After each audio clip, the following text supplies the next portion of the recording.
In today's video, I'm going to teach you how to set CSS styles per account in GoHighLevel.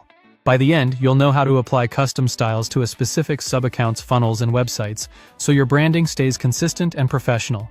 First, log in to your GoHighLevel sub-account. Working inside the correct sub-account ensures your styles only affect that brand and not others.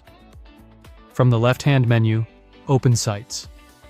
In the Funnels section, choose the funnel you want to style. I'll use a sales funnel as an example. Pick a specific step, like an order form. This is where we'll place our custom CSS. Custom CSS is simply a small block of code that changes the look and feel of your page.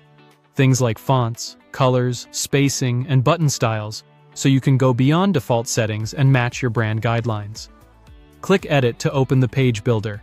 In the builder, open the Custom CSS panel. Type or paste your CSS here. A quick tip: target elements using classes and IDs from your page components, and keep selectors specific to avoid unintended changes elsewhere on the page. You can organize your styles with comments and use media queries, like @media, to fine-tune mobile and tablet layouts. Use important sparingly, only when you need to override strong defaults. When you're done, click Save in the CSS panel. Then save the step to commit your changes. Finally, click Publish to push the updated design live. It's a good habit to preview the page to confirm everything looks right before sharing with visitors. Next, click back to return to Sites, because we'll add custom CSS to a website as well. Open Websites and choose the site you want to style. I'll select a business website for this example.